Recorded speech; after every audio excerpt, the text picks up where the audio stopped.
देश आजाद हुए 6 दशक बीत चुके हैं, लेकिन विकास की कहानी आज भी अधूरी है। इस बीच तमाम सरकारें आई और गई। उत्तराखंड अलग राज्य भी बन गया, लेकिन उस अंतिम व्यक्ति का इंतजार आज तक खत्म नहीं हुआ। वो अंतिम व्यक्ति जिसके नाम पर सियासत का पूरा खेल रचा जाता है, वो अंतिम व्यक्ति जिसके नाम पर सत्ता के गलियारे रोशन होते हैं, वो अंतिम व्यक्ति जिसके नाम पर पूरा राजतंत्र चलता है। किसी ने देखा है वो अंतिम व्यक्ति? क्या है उसकी हालत, क्या है उसका दर्द और क्या है उसकी जरूरतें? सियासत की इस चकाचौंध से दूर पहाड़ पर उस अंतिम व्यक्ति को ढूंढने हम निकले तो अपने कमजोर कंधों पर पहाड़ सरीखा बोझ लिए वो किस हाल में है यह खुद देखिए। उसकी व्यथा कथा उसकी खुद की जुबानी। हमारे राज्य में इस भारतवर्ष में बजट नहीं पड़ रहा है। अंग्रेज आ जाता आप जेल कर दें, यहाँ अंग्रेजी थी। मैं 80 साल का बुढ़ा हूँ, मेरे पास सुविधा शुल्क के लिए पैसा नहीं है। परिवार मेरा अलग है, वो बुढ़े हैं और सरकार कह रहा है, मोदी भी कह रहा है कि पेंशन करेंगे। अरे कब करोगे यार, कब करोगे? और वैसे कहते हैं 100 दिन का रोजगार है, रोजगार गारंटी का 10 दिन से और 12 दिन से साल का रोजगार नहीं मिलता है। तो आप ही कहे कि हम जाएं तो जाएं कहाँ?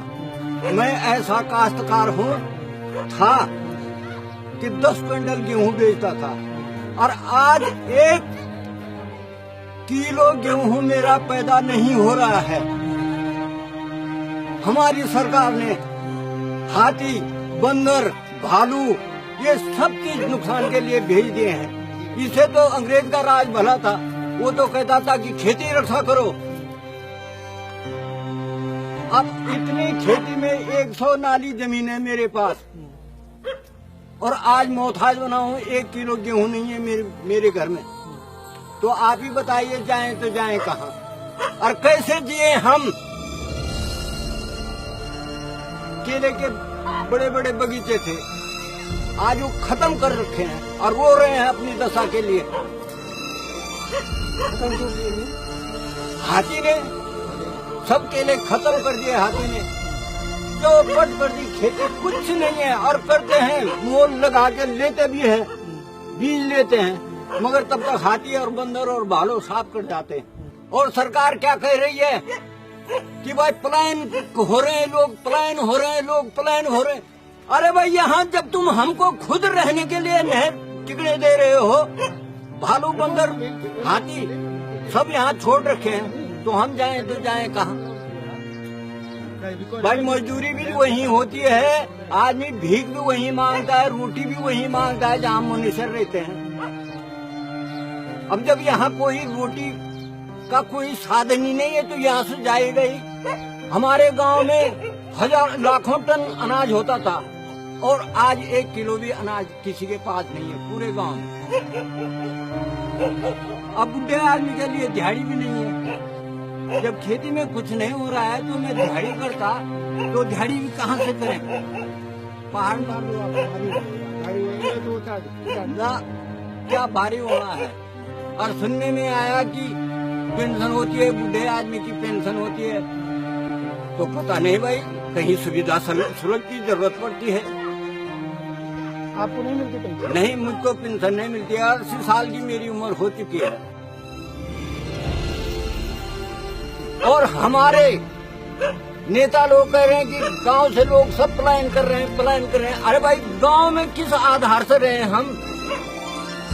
क्या हमारा गांव का बदलाव हो जाता? तो बदलाव तो सपने में भी नहीं हो सकता है। ये सब नेताओं की बकवासबाजी है। ये एक नेता आते हैं, लुभाना दे जाते हैं और फिर उनका 5 साल तक पता ही नहीं चलता है। 5 साल के बाद तभी आते हैं वो जब फिर वोट का टाइम हो जाता है। किसके पास जाएं? तो साहब ऐसा है कि ये गवर्नमेंट हमें जहर देके मार देना चाहिए। खुद गवर्नमेंट को जहर देके, और आप खुद परिस्थिति देख चुके हैं और गांव में आके, तो क्या करें, कहाँ जाएं? जब हमारा खेती से सब जंगली जानवरों ने छीन लिया है तो हम जाएं तो जाएं कहाँ और करें तो करें क्या? बाजारी में तो जाएंगे, भीजी तो मांगेंगे, अब चोरी करने की हिम्मत है नहीं। नए वर्ग के लोग तो चोरी भी कर सकते हैं, मगर बुढ़ा आदमी कहाँ चोरी कर सकता है? विभाग से कहा जाए और उन नेताओं से कहा जाए जो वोट मांगने के लिए आ रहे हैं, उन नेताओं से कहा जाए कि भाई इनका क्या होगा, और तुम इनका बेवकूफ क्यों बना रहे हो कि गांव छोड़ के पलायन हो रहा है, पलायन हो रहा है। अब 2 लड़के मेरे ही भी पलायन हो गए हैं। अरे वो भी कहाँ, झुग्गी झोपड़ियों में मजदूरी कर रहे हैं। गांव में तो मजदूरी भी नहीं मिल रही है। अजी घोषणा में तो ये ऐसा हो रहा है, जो ऊपर से टीवी में, रेडियो में घोषणा आ रही हैं, उससे तो ये पता चल रहा है कि हम स्वर्ग में हैं। हम क्यों जाएं कहीं? हमें क्या जरूरत है कहीं जाने की? हमें तो सरकार सब कुछ दे रही है। 100 दिन का रोजगार है तुम्हारा, 100 दिन का रोजगार है, और कहाँ है हमारा 100 दिन का रोजगार? अब जैसी मुसीबतें मेरे पर हो रखी हैं तो मैं जहर खा के मरूंगा कि नहीं मरूंगा? जिस रोज मेरे टांग बंद हो जाएंगे, 80 साल का बुढ़ा हूँ, हाथ बंद हो जाएंगे, कंपन हो रखी है और तब भी काम कर रहे हूँ। आप तो खुद देख रहे हैं कि मेरे सिर में कितना वजन है, और तब भी पेट भर के लिए राशन नहीं है, भूख से मर रहे हैं, तेल ठोकर कुछ नहीं है। तो साहब जिए तो जिए कैसे? आप भी खुद देख चुके हैं हमारी पूरी स्थिति।